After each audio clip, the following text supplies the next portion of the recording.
बिस्मिल्लाहिर्रहमानिर्रहीम। अस्सलाम वालेकुम जी। मैं नजमुल हसन बाजवा हूँ। आज 20 फरवरी है और मंगल का दिन है।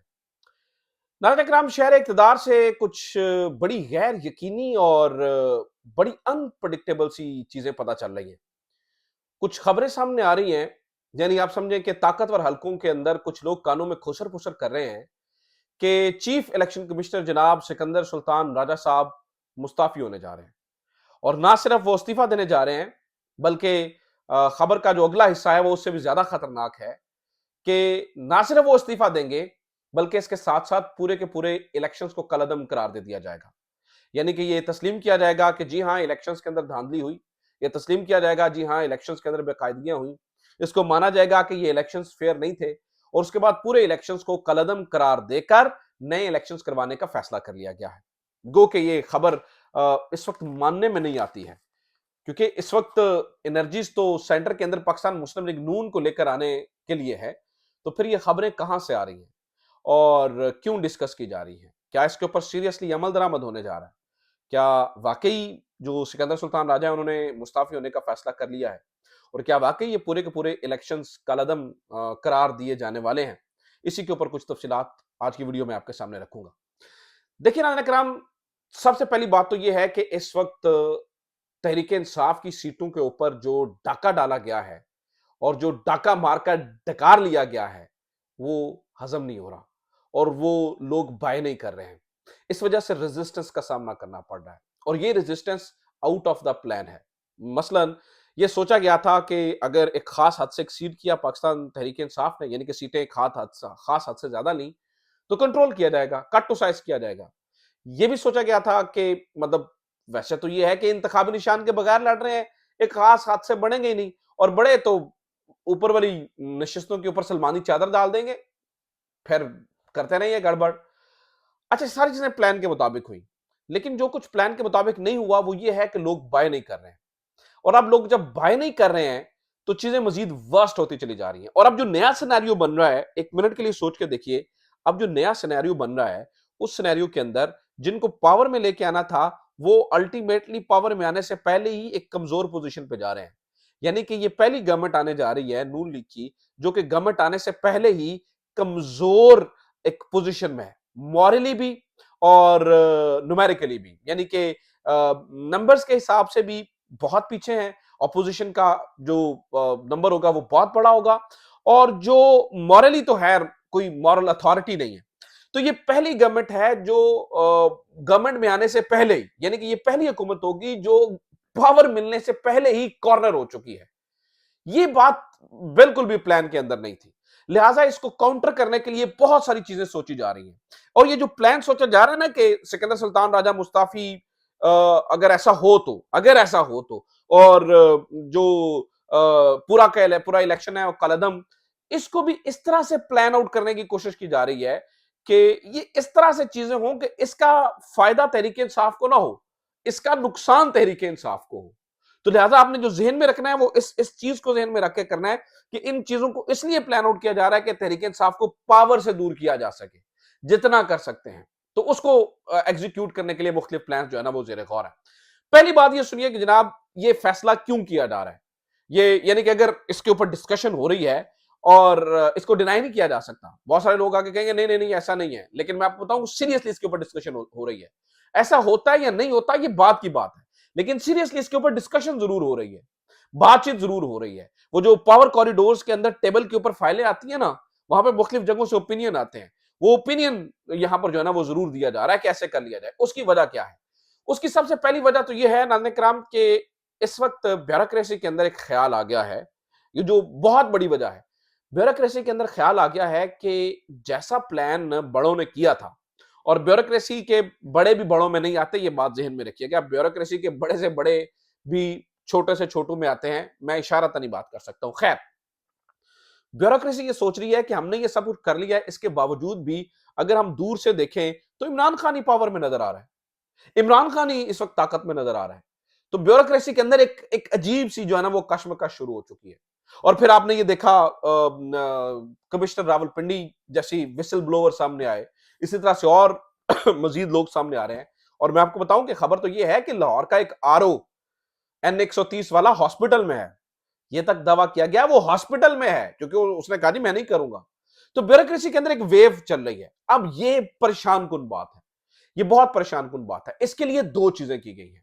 एक तो मरियम नवाज साहिबा का ट्वीट, जिसमें उन्होंने कहा जी ब्यूरोक्रेसी को उकसाने वालों के खिलाफ ये होगा, वो रियासत आपके पीछे खड़ी है, आपने टेंशन नहीं लेनी, तगड़े हो जाएं, हम आपको साथ देंगे और फला फला फला, ताकि ब्यूरोक्रेसी का जो मोराल डाउन हो चुका है उसको अब किया जा सके। दूसरा, आज जो अनवारुल हक काकड़ साहब है, उनका भी एक ट्वीट सामने आया है। अनवारुल हक काकड़ साहब का भी लुबे लबाब मफहूम यही था कि ये जो एजिटेशन करने वाले हैं, ये ब्यूरोक्रेसी को धमकाने वाले हैं, इनसे निपटा जाएगा, आपने परेशान नहीं होना और फलाना फलाना फलाना। अब बेड़ा गर्क हो कम्युनिटी नोट्स वालों का इनकी नजर में। अब ये ट्विटर पे ट्वीट करते हैं तो ट्विटर के नीचे कम्युनिटी नोट्स आ जाते हैं। अब एलन मस्क का अल्लाह ताला भला करे, उसने ये बड़ा जबरदस्त ऑप्शन दे दिया है। तो जो ही अनवारुल हक काकड़ साहब ने किया, पहले वो मरियम औरंगजेब साहिबा के नीचे कम्युनिटी नोट्स वालों ने आकर ठीक ठाक जो है ना वो उनकी पिटाई की यानी कि बातों से, और बाद में अनवारुल हक काकड़ के नीचे आ गए और उन्होंने कहा कि ये किस तरह से ये शख्स कानून की बात कर रहा है, ये तो खुद बजाते खुद 90 दिन से ऊपर यानी कि गैर कानूनी तौर पर एक वजीर आजम है, और ये आके हमें कानून का प्रचार कर रहा है और ये आके हमें बता रहा है कि कानून क्या होता है, लॉ क्या होती है, तो लिहाजा आप अपने मुंह से ये बात ना ही करें तो ये ज्यादा मुनासिब है। तो कम्युनिटी नोट्स ने तो उसको उड़ा के रख दिया है। लेकिन इससे एक चीज फील की जा सकती है, और वो ये है कि ब्यूरोक्रेसी के अंदर इमरान खान के लिए या तो सॉफ्ट कॉर्नर पैदा हो गया कि ब्यूरोक्रेसी सोच रही है इनफ इज इनफ यार, हमने बहुत कुछ कर लिया, हम लोगों के घरों के अंदर घुस गए, हमने लोगों की माओ बहनों के गिरबानों में हाथ डाल लिया, हमने लोगों को उठा लिया, हमने इलेक्शन चोरी कर लिए, हमने क्या कुछ नहीं किया। इसके बाद भी अगर लोग नहीं बाय कर रहे हैं तो फिर हम क्या कर सकते हैं। और दूसरा एक ये भी डर है कि भाई ये बंदा तो पावर में आता हुआ नजर आ रहा है, आज नहीं तो कल ये जो सफेद हाथी खड़े किए हैं इन्होंने, ये तो रेत की दीवार साबित होंगे अल्टीमेटली। तो अगर पंजाब में मियां असलम जैसा सीएम आता है और ऊपर इमरान खान जैसा पीएम आ जाता है, अली अमीन गंडापुर जैसा सीएम जो है ना वो केपी में आ रहा है, ये तो फिर गेम कहीं और ही जा रही है।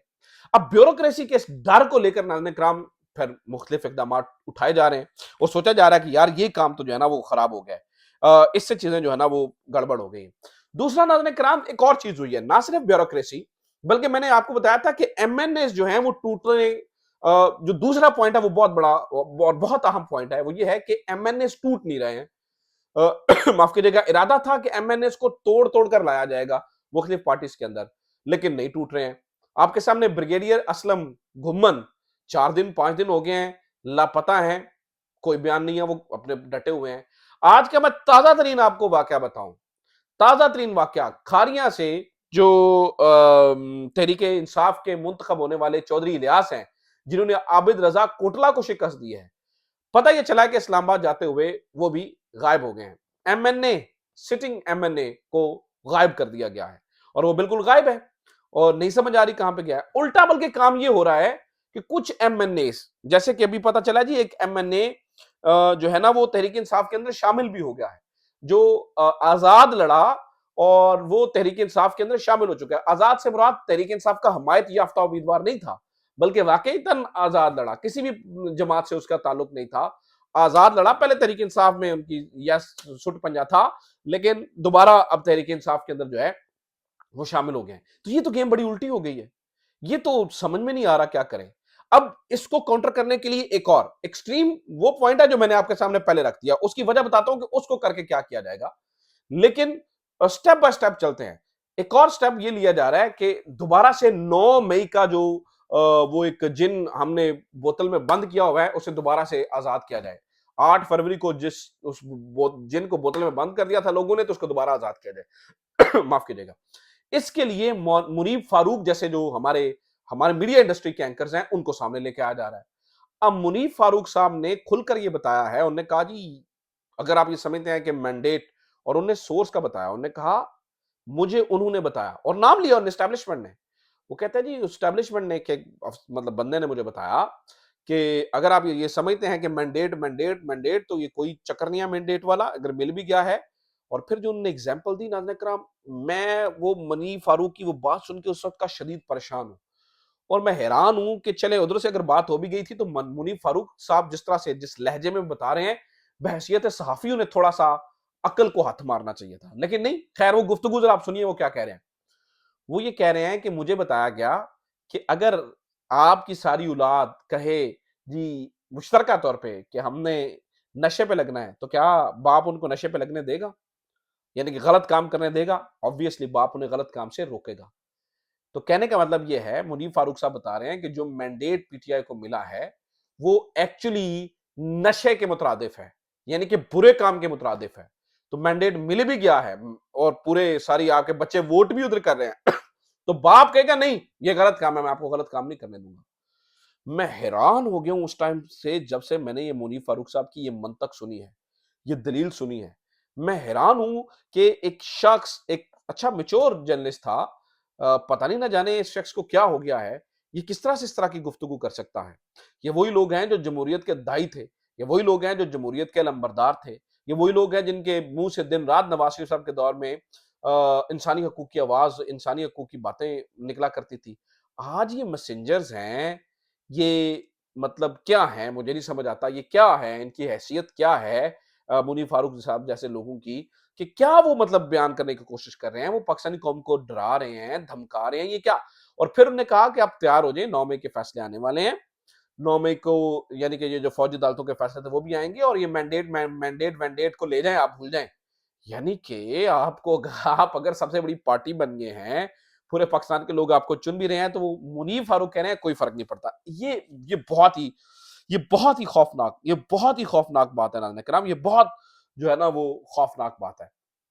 और बताया ये जा रहा है कि वो 9 मई का जिन भी एक दफा दोबारा से बोतल से निकालने की कोशिश की जा रही है। लेकिन मैं आपको बताऊं नाज़रीन किराम, एक बात ज़हन में रख लीजिए, और वही तमाम बातों की एक बात है कि मर्ज बढ़ता गया जूं जूं दुआ की। तो आप दवाई लगाते जाएंगे इस तरह की जिस तरह की लगा रहे हैं, तो मैं आपको गारंटी से कह रहा हूं मर्ज बढ़ेगा इससे। आप जिस मर्ज की का इलाज करवाने जा रहे हैं, उस मर्ज को पुट्ठी दवाई ना लगाएं, उसको पुट्ठा टीका ना लगाएं, उसको सीधी दवाई दें, उसको सही दवाई दें, उसके जख्मों पर मरहम रखें। ये ना कहें कि नमक लगाने से भी खून बंद हो जाता है। नमक मत छिड़कें जख्मों के ऊपर, मरहम रखें उन जख्मों के ऊपर, तो शायद चीजें बेहतर हो जाएं। लेकिन अलैक्राम ये भी इस वक्त जो है ना वो सोचा जा रहा है।